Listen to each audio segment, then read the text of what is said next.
ನಮಸ್ಕಾರ. ಸ್ವಾಮಿ ವಿವೇಕಾನಂದರ ಎಲ್ಲ ಚಿಂತನೆಗಳು, ಎಲ್ಲ ಸಂದೇಶಗಳು ಯುವ ಕೇಂದ್ರಿತವಾದದ್ದು.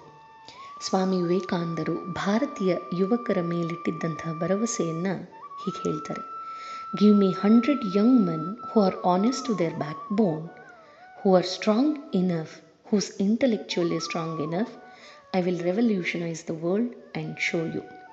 ಇನ್ನು ಭಾರತೀಯ ಮಹಿಳೆಯರನ್ನು ಗಮನಿಸ್ತಾ ಹೇಳ್ತಾರೆ: The future generations will be built by many Gargis and Maitris who are going to change the world in a new way, in a new form ಅಂತ.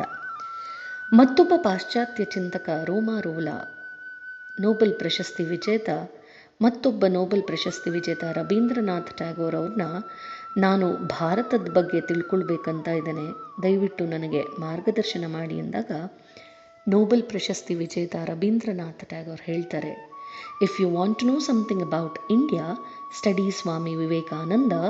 Everything is positive in him and nothing negative. Bharat ಅರ್ಥ ಆಗಬೇಕು ಅಂದರೆ ಸ್ವಾಮಿ ವಿವೇಕಾನಂದರನ್ನು ಅಧ್ಯಯನ ಮಾಡಬೇಕು ಅಂತ. ಯಾಕಂದರೆ ಸ್ವಾಮಿ ವಿವೇಕಾನಂದರಲ್ಲಿದ್ದದ್ದೆಲ್ಲ ಸಕಾರಾತ್ಮಕತೆ. ಸ್ವಾಮಿ ವಿವೇಕಾನಂದರನ್ನು ಅಧ್ಯಯನ ಮಾಡೋದ್ರ ಮೂಲಕ ಭಾರತವನ್ನು ತಿಳ್ಕೊಳ್ಳೋದಾದರೆ, ಸ್ವಾಮಿ ವಿವೇಕಾನಂದರನ್ನು ಸರಿಯಾದ ರೀತಿಯಲ್ಲಿ ಅರ್ಥೈಸ್ಕೊಳ್ಬೇಕು ಅಂದರೆ ಸ್ವಾಮಿ ವಿವೇಕಾನಂದರೇ ಬರೆದಿರುವಂತಹ ಹಲವಾರು ಪತ್ರಗಳನ್ನು ಓದೋದರ ಮೂಲಕ ಸ್ವಾಮೀಜಿಯವರ ಮನಸ್ಥಿತಿಯನ್ನು, ಸ್ವಾಮೀಜಿಯವರು ಭಾರತೀಯರಲ್ಲಿಟ್ಟಿದ್ದಂತಹ ಭರವಸೆಯನ್ನು ನಾವು ಭಾವಿಸೋದಕ್ಕೆ ಸಾಧ್ಯವಾಗತ್ತೆ. ಸ್ವಾಮಿ ವಿವೇಕಾನಂದರು ಬರೆದ ಪತ್ರಗಳಲ್ಲಿ ಅವರ ಆಲೋಚನೆಗಳು ಜ್ವಲಂತವಾಗಿದೆ. ಅವರ ಪತ್ರಗಳಲ್ಲಿ ಅವರ ಶಕ್ತಿಯು ಅಕ್ಷರಶಃ ಹರಿದು ಬರುವುದನ್ನು ಕಾಣಬಹುದು. ಸ್ವಾಮೀಜಿಯವರು ತಮ್ಮ ಪತ್ರಗಳಲ್ಲಿ ಭಾರತೀಯರ ಹಿತಕ್ಕಾಗಿ ವಿಚಾರಿಸದೇ ಇರುವ ಸಮಸ್ಯೆಯೇ ಇಲ್ಲ ಅನ್ನಬಹುದು. ಇವರದ್ದು ನೇರವಾಗಿ ಹೃದಯದಿಂದ ಬಂದ ಭಾಷೆ, ನೇರವಾಗಿ ಹೃದಯವನ್ನೇ ತಲುಪತ್ತೆ. ಪ್ರಜ್ವಲಿಸುವ ಭಾವಾಗ್ನಿ ಕುಂಡದಿಂದ ಸಿಡಿದು ಬಂದ ಕಿಡಿಗಳಂತಿವೆ ಈ ಎಲ್ಲ ಪತ್ರಗಳು. ಇವು ಒಂದು ಶಕ್ತಿ ಸಂಜೀವಿನಿಯೂ ಹೌದು. ತಮ್ಮ ಶಿಷ್ಯರೆದೆಯಲ್ಲಿ ಬಿತ್ತಿದ ಉಜ್ವಲ ದೇಶ ಪ್ರೇಮದ ಬೀಜಗಳು ಇವೆನ್ನಬಹುದು.